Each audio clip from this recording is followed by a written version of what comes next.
여야 모두 공관위 구성을 이제 마무리했습니다. 네. 더불어민주당은 5일에 했고 국민의힘은 어제 이제 공관위원 선임을 이제 마무리하면서 이제 완료가 됐는데 국민의힘 같은 경우에 공관위원장의 정영환 고려대학교 법학전문대학원 교수 판사 출신이죠. 이분을 이제 위원장으로 하고 비정치인들이 대거 들어와 있어서 이런 것이 이제 한동훈 비대위 체제에서 현역 의원들의 어떤 물갈이의 신호탄이 아니냐 이런 해석을 낳고 있더라고요. 어떻게 보셨습니까? 네, 이번에 국민의힘의 공천위원회 구성은 이제 겉으로 보기에는 네. 이제 상당히 옛날보다는 조금 진전이 되어졌다. 네. 그러니까 공관위원장이 그리고 특별한 그런 입장을 가지지 않은 비정치인이 선임이 됐다. 네. 이제 뭐 그런 점에서 평가를 하는 것 같더라고요. 예. 근데 이제 비정치인이 많이 들어갔다. 그게 좋은 점도 있고 나쁜 점도 있을 거예요. 예를 들면 정치라는 이게 공천이라는 게 지극히 높은 차원의 정치지 않습니까? 사실은 최고의 정치죠. 뭐 이저 공천하는 게. 근데 비정치인이 들어가서 그런 정말로 그런 전문적인 공천을 해낼 수 있을까? 결국 거기서 드는 의심은 이거 다 이미 해놓은 거를 가서 둘러리 쓰는 건 아닌가? 뭐 그런 그 생각. 네. 더군다나 공관위원장이 뭐 전혀 정치에 관계가 없는. 그래서 뭐 정치인들과 뭐 특별한 인간관계라든지 빛이 없으니까 예. 하기로 말하면 잘할 수 있겠다. 이제 그렇게 우리가 얘기할 수도 있는데 뭘 알아야 잘하지? 정치를 알아야 잘하는 거고 사람을 알아야 잘하는 거지. 사람을 잘 알고 정치도 알고 그리고서 공정하게 해야 그게 제대로 된 공천이지.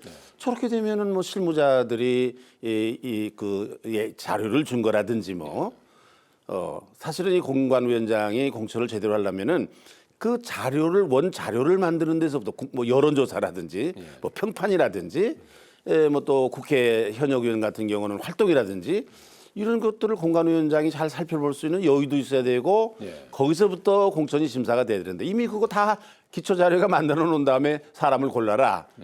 이제 그러면 상당히 제한적인 그런 상황 속에서 공천할 수밖에 없는 거거든요. 이제 그러니까 이제 그런 면에서는 한쪽으로 상당히 우려를 하고 이 사람들 뭐 다 이미 결정해 놨구나. 그냥 뭐 가서 형식적인 일을 하겠구나라는 그런 우려, 그런 의심 같은 게 있는 게 사실이에요. 네. 기존보다 진일보했지만 우려도 여전히 그거 남아있다. 많죠 그런 걸. 예. 제가 궁금해서 한 가지 좀 추가로 여쭙고 싶은 거는 공관위원장이 있지 않습니까? 네. 그러면 한동훈 비대위원장이 있지 않습니까? 네. 비대위원장이 공관위에 어느 정도 영향을 미치나요, 보통? 그러니까 이제 본래는 영향을 안 미치게 돼 있죠. 미주알 고주알 관여할 마보다게 수는 돼 없죠. 있죠. 이런 건 공관위원장이 그건 다 하는 거고 공천을 완전히 해서 독립적으로 그럼요. 해서 비대위원회에 올리면 일단 최고위원이었지만 그러면은 비대위원장인 이 한동훈 위원장이 비대위를 주재를 하면서 이런저런 영향을 미칠 수 있는데 뭐 비토를 한다든지 다시 할 수는 있군요. 최종적으로. 할 수 있지만은 그게 그렇게 많지는 않거든요. 과정에서는 관여하기 어렵다. 그런데 옛날에도 뭐 황교안 대표 있었을 때 김용호 그 공관위원회에서 결정한 거를 뒤집는 일도 있었거든요. 그래서 분란이 많았죠. 그러니까 본래 그렇게는 안 해야 되는 건데 그런 의미에서 한동훈 비대위원장이 부산에 가서 공천 내가 하는 거다 그런 얘기를 했는데 그건 상당히 뭐가 뭔지 모르고 하는 얘기고 그렇게만 안 되죠. 그렇군요. 그럼요. 지금 안 해야 될 얘기를 했어요. 그래서 그런가요? 지금 저 공관위원회 안에 완전히 다 비정치인이 아니고 정치인 3분이 들어가 계세요. 그래서 기존부터 이제 인재영입위원장을 하셨던 이철규 의원이 들어가셨고 그 다음에 이제 사무총장을 맡고 있는 장동혁 의원, 그 다음에 이종성 비례대표 의원이시죠. 그래서 이렇게 3분이 들어가서 아마 어떤 그 방향을 잡고 기존에 또 데이터들이 이제 그분들이 갖고 있기 때문에 자료를 제공하는 그런 역할을 하지 않을까 싶은데 한편에서는 또 윤심 논란이 또 재현되는 게 아니냐 이런 우려도 또 나오고 있는 것 같습니다. 그 이종성 의원이 거기 들어간 이유는 잘 모르겠습니다. 잘 모르겠지만은 그 장동혁 출마하지 의원은 않을 것이다라는 어떤 뭐 그런 전제하에서 비례대표인데요. 그 장동혁 의원이 들어간 거는 사무총장이니까 자동적으로 들어갑니다. 당연직. 실무적, 그거는 뭐 실무적인 일을 뒷받침해야 되니까 당연적으로 들어가는 거고. 그 문제는 이철규 의원인데 본래 공천위원회에 그 현역 의원이 들어갈 때는 불출마하는 사람이 들어갑니다. 예를 들면 뭐 지난번에 김세현 의원이라든지 예. 이런 사람이 불출마를 하고 그런 사람이 들어갔습니다. 예.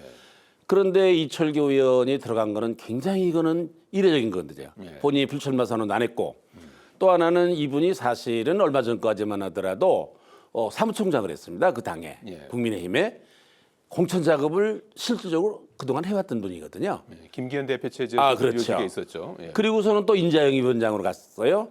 그 인재영입이라는 게 공천을 전제로 한 사실은 인재영입이지 않겠습니까? 예. 상당히 깊숙이 또 많이 공천에 실질적으로 관여를 했다고 보여지는 분이 이철규 의원인데 예. 이분이 또 이번에 공천위원으로 들어갔으니까 더군다나 불출마도 안 하면서 공천위원으로 들어갔으니까 이게 무슨 윤심을 대변한다든지 뭐 좋게 얘기하면 그동안 공천 작업을 해왔던 분이니까 연속선상에서 이분이 들어가서 일을 공천을 할 거다. 네. 이제 그런 점에서는 뭐 이해가 되는 부분이 있지만은 그래도 계속해서 그런 중요한 자리에 있었던 사람이 공천심사위원으로 들어갔다.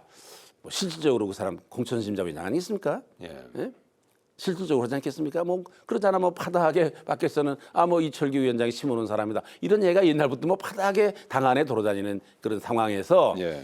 이철규 의원이 들어간 거는 결국은 뭐 용산의 영향력이라든지 의도라든지 이런 거를 반영하게 되는 더군다나 무슨 뭐 당 사정을 알지도 못하는 비정치인인 사람들이 네. 공천심사위원회에 많이 들어갔다는데 네. 그 사람들이 누구 의견을 듣겠습니까?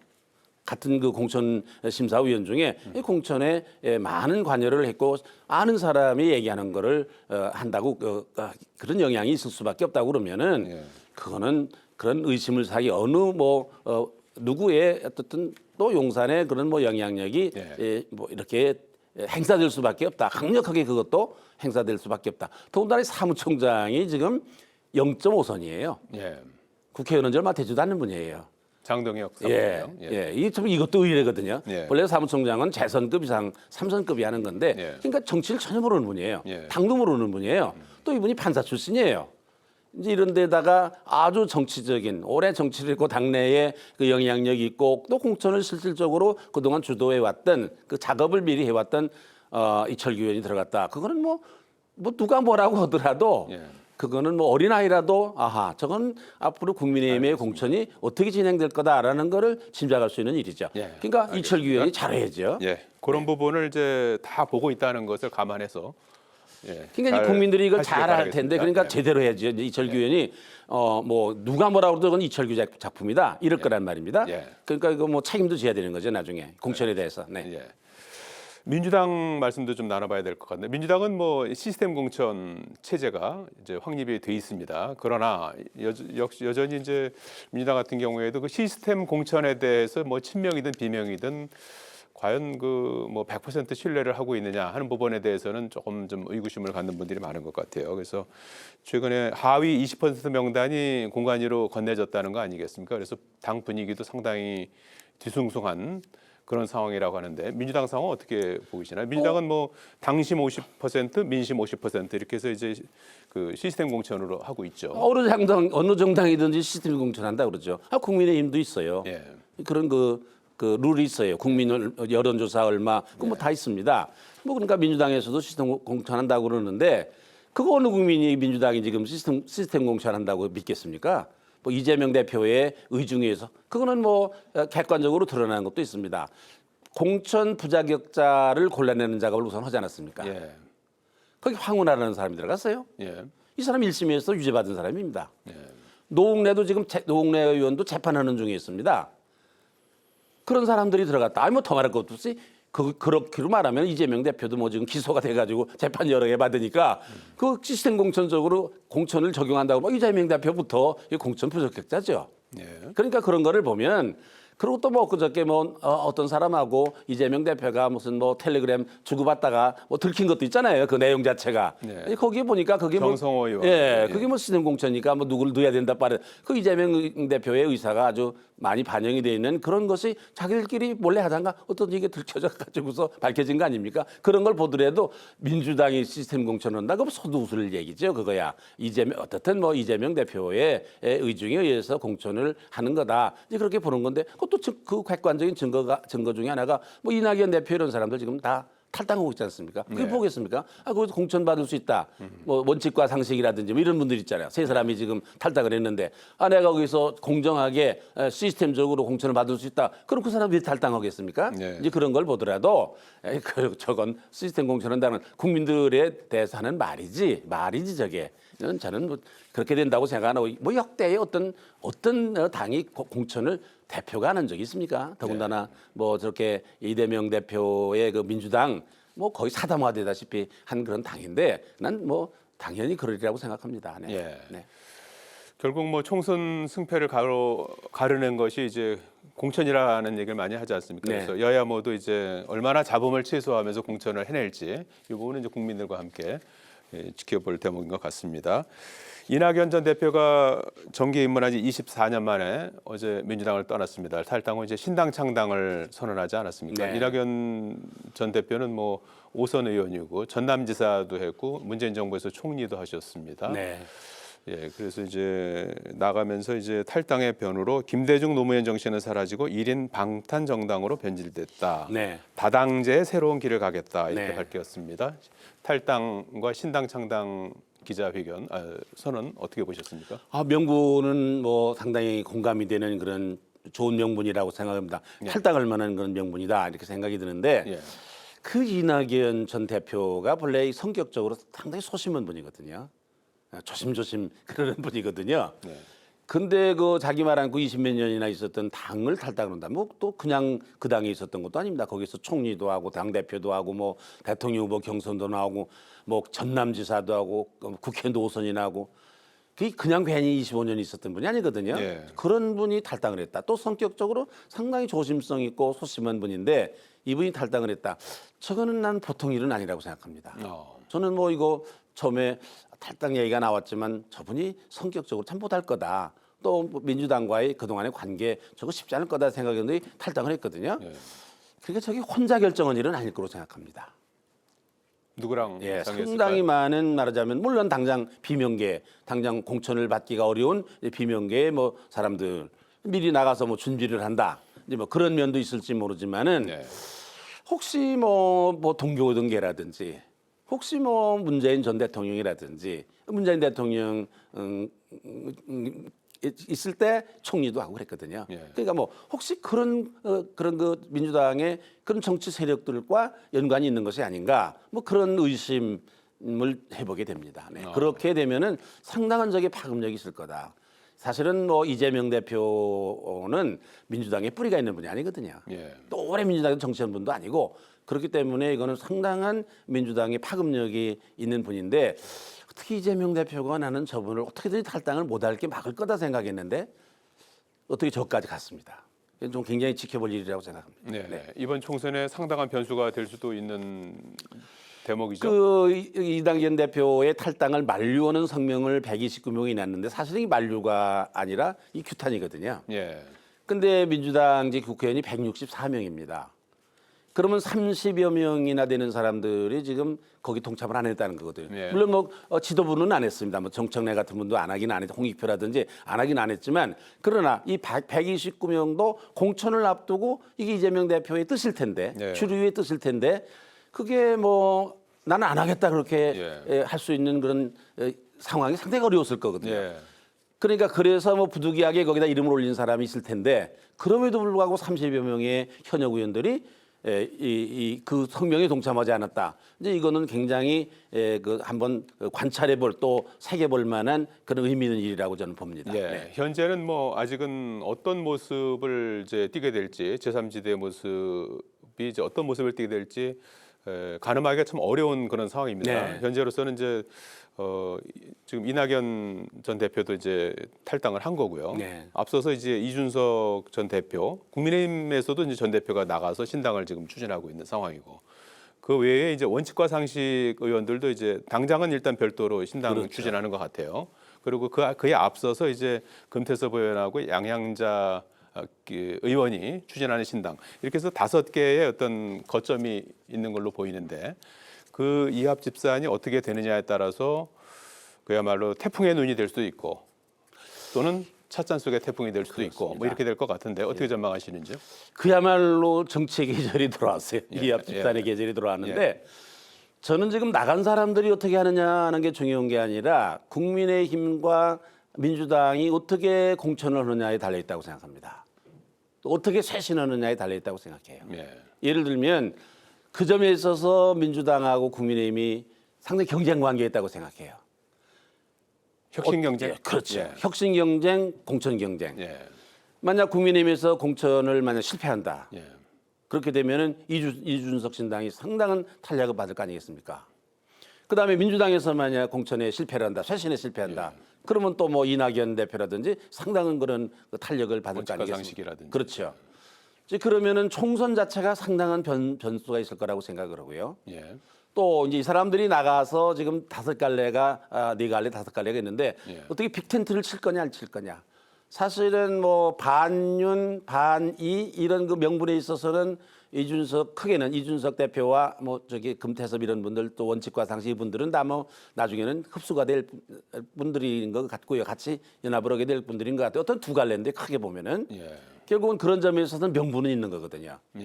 그러나 실질적으로 보면 어떻게 이준석 전 대표와 이낙연 전 대표의 접점이 뭐냐 이게 도대체. 물론 뭐 이낙연 대표는 DJP 연합보다는 가깝다 뭐 그런 얘기를 하긴 하지만 그래도 국민들이 볼 때 그게 득실이 있을 거거든요. 연합을 하는 것으로 득이 있기도 하고 실도 있을 거거든요. 그 명분이 뭐냐. 그러나 실리를 보면은 이 사람들을 빅텐트를 치고 연합하지 않으면 뭐 합당까지는 아닐지 모르지만 어쨌든 연대를 하지 않으면 이 제3지대의 그 세력을 생각했던 만큼 확보할 수가 없을 거거든요. 이러니까 이 사람들이 상당한 고민이 있을 거예요. 명분과 실리에 있어서 실제 정치적인 상황에 있어서 어떻게 해야 되느냐는 것에 대해서 굉장한 그런 또 누가 주도권을 가지느냐. 정당이라는 게 뭐 이준석이 가질 거냐, 뭐 이낙연이 가질 거냐. 사실은 뭐 이낙연 대표가 갈등을 어떻게 조정을 할 거냐, 서로 양보할 것이냐. 이 부분이 그렇죠. 제일 중요하겠죠. 주도권이 있는 거거든요. 누가 주도권을 가질 것이냐. 이런 여러 가지 면에서 하긴 물론 이낙연 대표가 상당히 많은 부분을 양보하는 그런 모습을 보였더라고요. 태도를 그 얘기를 하는 걸 보니까 뭐 자기는 총선 불출마도 뭐 했고요. 구정물이 되겠다는 말도 하고 뭐 또 무슨 뭐 허드렛물. 허드렛물이 되겠다는 말도 하고 또 무슨 뭐 조응천 거기에 가서는 뭐 자기가 지도를 받겠다고 얘기도 하고 뭐 그러면서도 그 상당히 몸을 낮춘 거기는 하지만은 그래도 뭐 실질적으로 아니 그 사람이 뭐 자기 정치적인 야심이 없이 괜히 나가서 탈당도 하고 무슨 뭐 창당하고 그런 어려운 일을 하겠습니까? 자기도 뭔가 정치적인 그 욕심도 있고 야심이 있을 텐데 그런 상황 속에서의 이 주도권을 어떻게 행사를 할 거냐, 누가 가질 거냐라는 것도 상당히 많고 우선 1차적으로는요. 조응천 의원이 뭐 7사람? 7사람 뭐 모은다 이제 그 현역 의원 그런 얘기를 했겠지만은 3당에 도전하겠다는 얘기죠. 그렇죠. 정의당을 제치고 그렇죠. 3당에 올라서겠다. 그러나 이제 이 제3당이 성공은 우선 7사람 조응천 의원이 말한 대로 그는 쉽게 될 거로 생각하는데 교섭단체를 구성해야 될 겁니다. 사실은.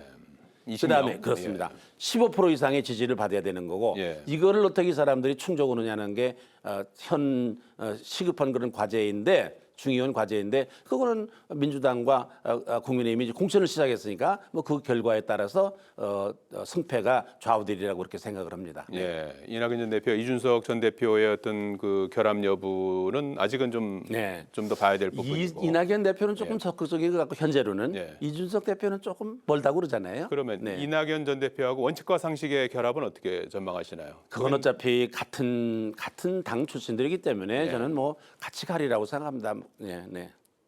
금방 쉽게 가질 수 안에 뭐 있을 것이다. 창당은 좀 따로 한다 할지라도 뭐 언젠가는 그렇게 하지 않으면 아마 양쪽 진영이 살아남을 수 없을 겁니다. 최종적으로 5개 그 갈래가 하나로 합해질 수 있는 빅텐트 가능성이 있다. 충분하게 저는 있다고 생각합니다. 예를 들면 뭐 세력이 확보가 되면 정말 20석 이상의 교섭단체를 구성할 만한 그런 세력이 되면 저거는 태풍으로 바뀔 가능성이 있다라고 생각해요. 그 변수가 될 수 있는 건 여러 가지 변수가 있지만 국민의힘, 민주당과 국민의힘의 자체 그 혁신 경쟁이 얼마나 되느냐에도 달렸다. 그렇습니다. 그것도 변수가 될 수 있다. 그럼요. 자 중요한 변수라고 생각합니다. 자, 오늘 말씀 여기까지 듣겠습니다. 고맙습니다. 예, 정치 한수 지금까지 임명진 전 자유한국당 비상대책위원장과 함께했습니다. 평안한 주말 보내십시오. 시청해주신 여러분 고맙습니다.